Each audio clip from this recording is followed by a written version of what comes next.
As I came into the 4th season of this podcast, I knew I needed to do something about its major deficiency, musical creativity. So far, I've only interviewed one other composer or musician. This is not because of a dislike for music. I love just about every genre. Well, there's a few I could do without, but mostly I love it. It's really a deficiency in my own education and personal connections. Therefore, I went to my go-to person on all things musical, Dr. Ellie Jenkins, professor of music at Dalton State. See, she suggested several persons, and one of them was her musical colleague, Dr. Sam Baltzer of Rome, Georgia, and we'll be discussing his creativity and career on this session of Dialogues with Creators. Stay tuned. It is my honor and pleasure to host Dr. Sam Baltzer on this episode. Dr. Baltzer's credentials are many, so I'll start with some basics and then we'll let him tell more of his story. He recently retired from his professor of music teaching position at Georgia Highlands College after 44 years of teaching at the middle school, high school, and college university levels. So he's seen it all. He is the founder and artistic director and conductor of the Northwest Georgia Winds, the Clock Tower Jazz Ensemble, and the Chamber Players of the South. And he's also the composer and arranger of over 300 pieces, mostly for concert band. He and his wife, Janet, performed together for 15 years in the K-Lee Celtic Ensemble. And Sam continues to perform with the jazz combo on electric bass. He was the artistic director of the Rome Symphony Orchestra from 2015 to 2017 and has published articles in several leading professional journals. And since he's a doctor, he has a doctorate. His dissertation examined the musical creativity of children in the 1st through 3rd grade. So I can't think of anybody more qualified to be on this Dialogues with Creators podcast. So after listening to these honors and this professional biography, you know why we are honored to hear from Dr. Baltzer on Dialogues with Creators. So I'd like to start. Well, I want to get to how you got into these various positions, which are very wide-ranging. But I want to start kind of back a little bit. Where did you start in music, and what has been your educational journey? Let me see. I guess my musical journey started in the 3rd grade when I began piano lessons with my mom. She instructed all 5 of us children on the piano. And in the 6th grade, I started playing. Actually, in the 5th grade, started playing in the school band, a small town in Illinois where band was really a big deal. Mm-hmm. I remember auditioning for the different instruments. We tried them out, and the band director looked at me, and I had a big gap in my 2 front teeth, and he said, "I think you're probably going to need braces. You'd probably better play something with a large mouthpiece." So he was steering me to the trombone. Oh, that's the story. and later on, it dawned on me that my teeth had nothing to do with it. He just probably needed a trombone player in the band, and I used that as an argument. But anyway, I started playing trombone when I was a junior in high school. I got asked to audition for a little. It was a pop band. It was a Motown band, actually. Oh. It was Motown hits back then. Yeah. And so I played the audition. And after the audition, the guys came on and said, "Well, you play okay, but your dad has that van." And so I think I got in the band because my dad had this Volkswagen van and they needed somebody to haul equipment. So, but anyway, I loved playing in that band. It was a garage band, but we did play in public a couple of times. And when I went to college, I thought, well, yeah, I'll take trombone lessons and maybe I'll get to be in a better band. And so I started taking trombone lessons at the University of Missouri, St. Louis. My teacher was the principal trombone player with the St. Louis Symphony. Wow. And of course, the school was subsidizing these lessons. These are one-on-one private lessons. And like all universities, the school pays part of that lesson fee. And after the end of the first year, they said, if you want to keep taking lessons, you'll need to be a music major. And I said, okay, I'll be one. So absolutely no real thought or anything. I just knew I loved playing music, and I enjoyed playing in, from then on, I played in the school band, the orchestra, brass quintet, the brass choir, a jazz ensemble. And I also played in community groups. And so I was very musically active as an undergraduate and really enjoyed that. And it didn't really dawn on me until my 5th year of college that I was going to graduate with a music education degree, and that I was preparing to be a teacher of music. So I wasn't quite ready to teach when I graduated. So I worked as a freelance musician for a year, and then went to North Texas, earned a master's degree. And then I thought, well, now I've got 2 degrees in music education. I guess I better teach. So I took a public school teaching job in a South Central Missouri school district, very rural, and where I had to do pretty much everything. I did the band, and for a while I also did the school chorus, and it was a great experience. And then I thought, well, I would rather teach teachers of music, teach people how to teach. So I went back to school at Indiana University, earned a doctorate in music education, took a job at Shorter University in Rome, Georgia, where I taught for 25 years. And when I got to Rome, Georgia, I realized there was no community band, concert band in the community. So I started one. That was in 1987. And through that concert band, I met a lot of the area band directors, and we all had a similar experience. We all played jazz band and concert band in college, and we really enjoyed it, and we missed it. So in 1988, I formed the Clock Tower Jazz Ensemble with band directors from the area. Both of those groups still exist. So I'm still directing the Northwest Georgia Winds and the Clock Tower Jazz Ensemble.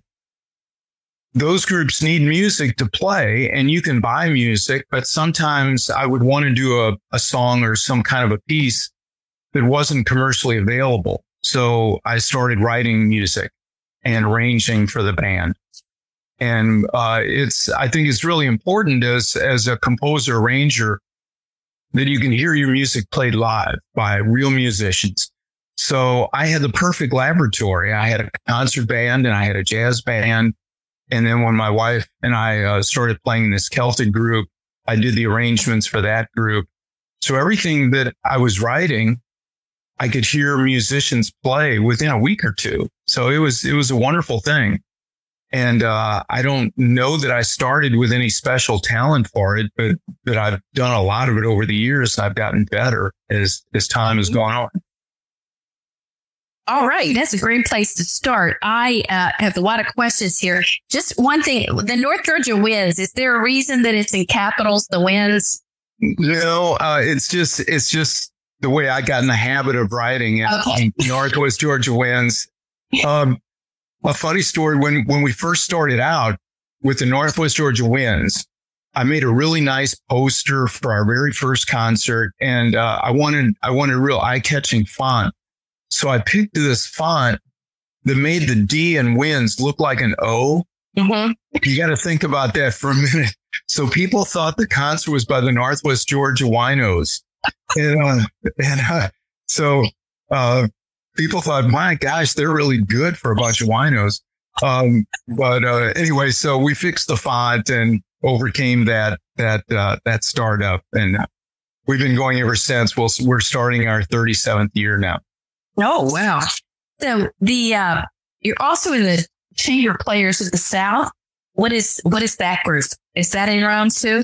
Yes, it is. And it's not real active since COVID, or even for a couple of years before COVID. Rome has a nice symphony orchestra, the Rome Symphony Orchestra, but there was no real outlet for serious musicians to play chamber music, classical chamber music. So I started the Chamber Players of the South to give musicians that opportunity.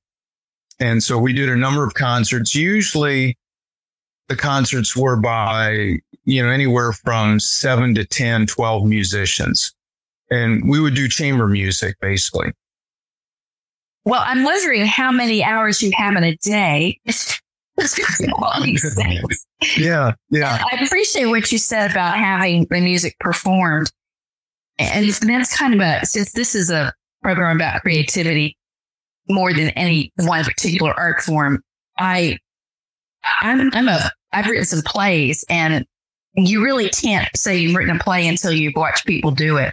And find out what works, what doesn't work, the tempo, even with playwriting, you can't, you have to be sure your lines are not too long, the sentences are not too long, right? Things like that. So, in performing arts, you have to hear them done. When did you first start getting them published, though, so that they were accessible to other people? The publication process has been a real challenge. Yes. The way it used to work is you would send a manuscript to a publisher, and most of these publishers have their own in-house stable of arrangers. So they're not really looking for unsolicited manuscripts. But if you can get a publisher to look at your piece, that process takes 6 months to a year. And then usually you get a rejection letter. They'll say, we have a piece like that already in our catalog, or we have arrangers working on that kind of piece, or that doesn't suit our needs. And then you have to send it to another publisher. And it's kind of bad form to send the same piece to more than one publisher at the same time. Just on the very unlikely chance that both would accept it, then you'd be in a pickle. So you wait 6 months, you get a rejection, you send it to another publisher. You wait 6 months to a year, you get a rejection, you send it to another. And I just got frustrated with that process. And so I just kept writing music and accumulating this backlog of pieces. 2 or 3 years ago, I found a program that's run by the J.W. Pepper Company. J.W. Pepper is a selling website. They sell music of all different publishers and music of all types. And they started this program called My Score, where for a one-time fee of $100, you buy into the program, and then they will publish for you and put it on their catalog, which is available worldwide, any piece that's in the public domain or original. So using that program, I've published 40 or 50 pieces, mostly for concert band. And those pieces are all available on the jwpepper.com catalog. And so now they're getting worldwide distribution, and the royalty situation is a whole lot more generous than the typical publishers. So it's really, really been a great program.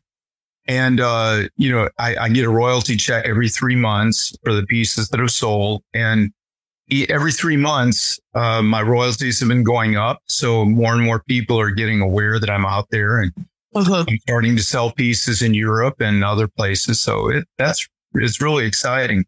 Well, that's interesting, because the same thing happens in creative writing, or, there are outlets where you can do that. And a lot of people, even people who have been published and have done rather well, have decided to go that route as well, because the publishing novel publishing, et cetera, has gotten, it's so slow, and it's very gate-kept, and people just want to get their material out there where it can be a service to people and they can make money. You're obviously have a passion for concert bands and education and educators in music, and they want to have a wider variety to choose from. So, the internet in that regard for creative purposes has been fabulous.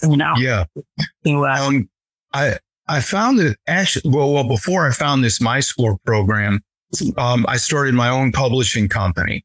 And I had a website, and it was set up so that I could sell my pieces through my own website. It was called Bag of Winds Press. It actually still exists. And I found that publishing music is actually easy. you just, put it out on the website. The difficult thing is distribution. Wow. And getting people to know that your website even exists. Mm-hmm. So bagofwins.com was out there for years, but nobody knew to go there. So the advantage of this My Score program is that it's attached to jwpepper.com, which people go to all over the world to buy their sheet music. Mm-hmm. There's a little icon you can click on and hear the piece, and another icon you can click on to see the score so that band directors know what they're buying. And that's been a huge asset. Also, they take care of all of the duplication, the folding, the shipping, the billing, all of that.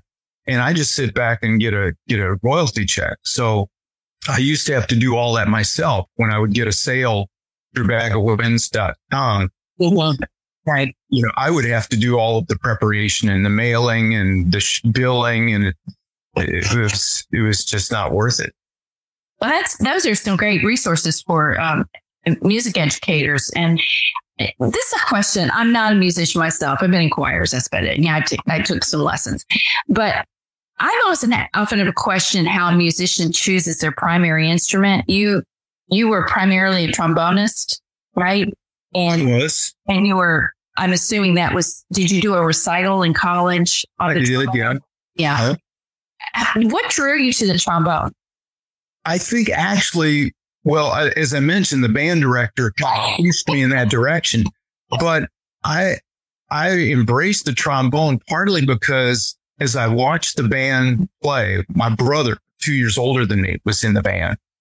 There was a guy that played trombone, and he just looked like a cool guy. He's moving that slide back and forth, and he's relaxed. And, I think different personalities may be drawn to different instruments. There are actually scientific studies about them. Trombone players tend to be gregarious. They tend to be team players because, to be a trombone player means in most cases, you're going to be part of a section or you're going to be part of an ensemble. Mm-hmm. And that all really appealed to me. And so I really enjoyed playing trombone. And I played up until a couple of years ago. I haven't been very active on trombone the last few years, since COVID. But early on, I thought, well, I need a fun instrument. I need an instrument that I can just not have to work at or not have to try to maintain a professional level on, but just an instrument I can pick up and play for fun. And for me, that was the electric bass. Uh-huh. And the electric bass was an easy instrument to pick up. I just started playing along with records. That was back in college, I think. So I've been playing bass for 50 years. And the water, huh? Yeah. So, and bass continues to be just a fun instrument to pick up and play. And really piano, I really enjoy sitting down to play the piano. I'm not all that good, but I love to be able to play, the melody and the chords, and the piano is such a complete instrument. Mm-hmm. Along the way, I picked up guitar. I can kind of strum along on a guitar. Yes. It really helps when you know what an instrument is supposed to sound like. Yeah. So you have the concept in your head of on trombone, what does a professional trombone sound like? And then you try to make what comes out your instrument match what's in your head. And to me, that was a big breakthrough. Not just blow air through a horn and accept whatever you get out of it, but have a concept first. What do I want to sound like? And then work to make that happen. Mm-hmm. So along with the composing and the performance, though, conducting is a big part of your life. And so I'm just, that fascinates me, conductors and what they do. I just like to watch them. So what is your story about becoming more involved in conducting? Was that basically part of your job, early jobs? With that, it was. Conducting is part of your training as an undergraduate music education major. Everyone takes 1 or 2 semesters of conducting lessons. And I had a really good conducting teacher as an undergraduate. And then you conduct, when you're a high school band director, you conduct, and there are different levels of conducting. Many people see conductors do the little beat patterns. Yeah. Okay. Well, that's like level one. Yes. Okay. And as a good conductor, those beat patterns, keeping the beat for the band, that needs to be on automatic. You need to be able to do those hand gestures and read the newspaper at the same time. That needs to be on automatic, because as a conductor, your attention, your focus has to be not on what you're doing with your hands, but it has to be on what you hear. What needs to be fixed? How can you make this more musical? And so as I'm listening to my group in rehearsal, I'm always listening for opportunities for musical expression. There's a big difference between playing notes like this, da, da, da, da, da, da, da, da, da, or playing notes like this, same notes. Da, da, da, da, da, da, da, da. One has shape and form, a direction, and it becomes more musical and more expressive. And so it's not a matter of playing the right notes at the right time. That's a given. That has to be your baseline. But once you have that in hand, then it's a matter of making those notes expressive so that the notes tell a story.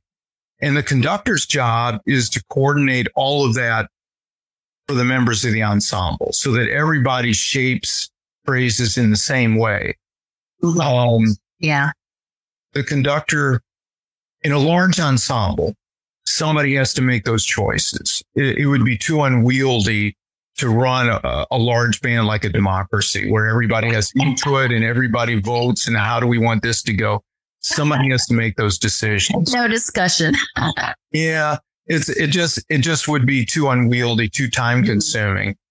In a small group, you don't need a conductor if you have 4, 5, 6 musicians, because then you can each have a little input. You can discuss things, but the bigger the group goes, the more somebody has to call the shots. Yeah, I think that would be pretty chaotic. I noticed a lot of the photos of you on the internet show you in what is commonly known as kilts. Not sure that's really the technical. That is it. That's it. A kilt. Yeah. So what is that about? With the Northwest Georgia winds, I don't know, somewhere around our 10th year, maybe in the mid-late 90s, we started doing theme concerts. We would pick a theme. The history of flight. We did a concert on the history of flight. We did a pirate concert. We did a music of Greece in the Olympics concert. We did it in 96 when the Olympics came to Atlanta. Somewhere around 2000, I thought, well, let's do a concert and we'll call it Across the Big Pond. And we'll do music of England, Scotland, Ireland, and Wales. The concert was a huge success. As it turns out, we had one guy in the band who had just learned to play bagpipes. And so he could play Amazing Grace was all he could play. But he marched into the concert hall playing Amazing Grace, and the crowd went nuts. They just loved it. Yeah. So they, well, we need to do this again. So the next year we did Across the Big Pond 2, and we've been doing them ever since. So every year now we do this concert. It's kind of morphed into a concert of Celtic music, where we focus primarily on the music of Scotland, Ireland, and Wales. In the second or third Across the Big Pond concert, I invited a bagpipes band up from Atlanta. There's the John Moore McIntosh Pipes and Drums Band. There were, at that time, I think there were like 7 bagpipers and 5 drummers. And they came up and they not only blew all of us away, but the audience loved it, but they loved it because I arranged a piece of music that the bagpipes could play with us. Music for concert band and bagpipes. So they became our annual guest, and they've been playing with us for over 20 years. And to just kind of get in the spirit of things, when we do that Celtic concert, I wear a kilt. Okay. And so I don't wear that regularly. That's not my street attire. Okay.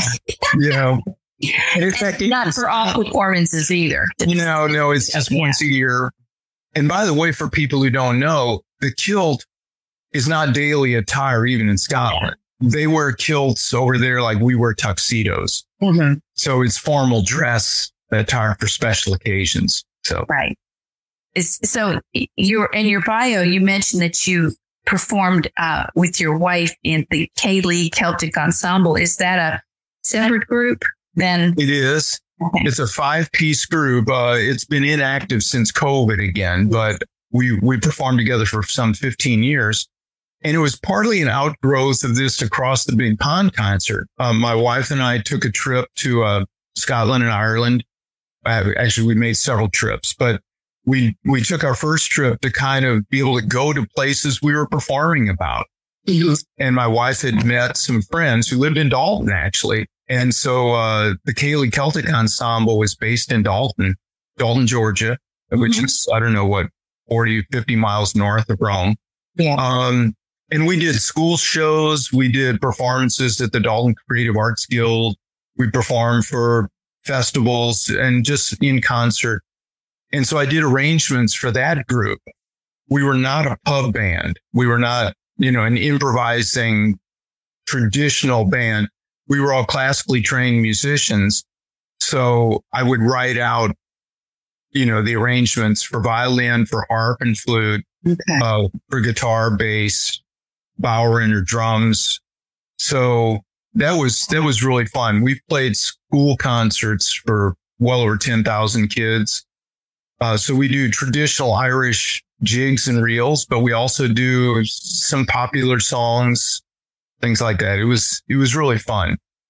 You've mentioned several times here about COVID, and we could probably have a big discussion about COVID and its impact on the performing arts and everything. I'll leave that to maybe another discussion, but we don't really define creativity here. We talk more about what people do who are creative. So what insights do you have about creativity, since especially your dissertation was about that in children? For me, there are different levels of creativity. And as I work in music, I'm very aware of those different levels. One level of writing music is just the level of transcription, mm-hmm. where you take a piece of music written for some instrument and just rewrite the exact same notes, same rhythms for a different instrument. Okay. So maybe you take a piano piece and rewrite it for a brass quartet, something like that. That's transcription. The next, and there's very little creativity in that. It's just, that's kind of a mechanical process. The level of arranging involves a little more creativity. Then you take those notes and maybe you'll add a counter melody. You'll change the rhythms. Maybe you'll modulate to different keys. You'll change instruments from brass to woodwinds to strings you'll manipulate the piece in some kind of creative way. And there's kind of a continuum of creative levels, even within the category of arranging. Mm-hmm. The arrangement can be fairly simple or it can be really quite complex. And then the next level after that is composition, where you write completely original melodies, chords, harmonies, musical combinations, and so on. I find as I compose music, and probably 90% of what I do are arrangements, 10% are maybe original compositions. Mm-hmm. Because I write for a purpose. If I need a piece of music for an occasion, then I'll arrange. But for me, the composition process, it's almost like sculpting. You start with a blank sheet of paper, which is akin to a block of clay. Mm-hmm. And then you start gradually shaping it. You peel away the stuff you don't need and you move the stuff you do need to certain areas. And once I get kind of a basic shape of a piece, then the tweaking process begins. Mm-hmm. And for me, the tweaking process, maybe it's akin to rewriting for me, that's as big of a process as the actual writing in the first place. I spend as much time tweaking as I do composing until I get the piece exactly the way I want it. So it's a matter of when we compose, we listen differently than audiences listen. Audiences listen kind of to the global effect, the big effect. Do they like it or not? Can you dance to it? Or whatever. But composers and musicians have to listen for detail. We listen to every millisecond. And in the tweaking process, I'm focused on, like I say, every split second of the piece of music till I get that little split second exactly right. When I first started composing just on a piano with a sheet of paper, I had just gotten married, and I would work on like one measure for hours. One little 3-second snippet of music for hours until my wife would say out of the kitchen, "Can't you work on something else?" So I'd go to another measure and work on it. I can see where that would get you old. Yeah. That would get in your head. Yeah. Finally, because that's what it takes, is that kind of attention to detail. Yes. In the early days, I would let something slide. If I was writing a piece, I'd get to a section that didn't quite sound right, but I didn't know how to fix it. I would just give up, and I'd say, well, the musicians will take care of that. They'll play it in a way that'll make it work. But then when we get into rehearsal, those were always the moments that didn't work. And I realized I've just got to be patient and stick with it until I'm completely satisfied. And of course, nowadays, I write on the computer. I have a piano keyboard attached to my computer, so I can play on the piano keyboard, and it puts it onto the computer screen in musical notation. And then I can manipulate it that way. And I can hit a play button and the computer will play it, but that just gives me an approximate idea of what it sounds like. It's very helpful, but it's not the same as real musicians playing that. Yeah. You have to kind of use your imagination and imagine because you're not with the band. I'm not writing just music. I'm writing for people. And so I've got to be aware of how human beings are going to interact with those notes, how they're going to play them, how they're going to shape them, how they're going to phrase them. And then also the people in the audience, how are they going to respond? How are they going to react? Because some composers just write for themselves, but I'm not like that. I need to write for an audience. I want people to want to hear my piece twice. This opens up a whole other, more, so to speak, about AI and generative and all that kind of thing, that, because not that we're going to talk about music being created by a computer, but the fact that the way it sounds as played back to you by your computer it's not real in a sense. Yeah. It's not the performance. It's just too mechanical. There's no life to it. Yeah. And so human beings can add the human element, Okay. One more question. What is your next performance? Our next performance is October 24th, which is a Tuesday night. It's a free public concert by the Northwest Georgia Winds. 7 p.m. at the Rome City Auditorium, which is at 601 Broad Street, downtown Rome. And we're celebrating the 100th anniversary of Disney. I don't know if people know, but Walt Disney started his company, the Disney Company, in 1923. Yeah. So we're doing music with some special guests, some marvelous singers, and a children's choir singing with the Northwest Georgia Winds. All right. I think I probably will have you back sometime. So there's a lot of things we need to get to today. But I know you're a busy person. You probably have a bunch of practices today and things like that. Actually, today's a good day because my computer's in the shop. And I love to talk about music. So. Oh, yes. So we've been talking with Dr. Sam Baltzer, and I really appreciate your time today. You're quite welcome. It's great to talk with you.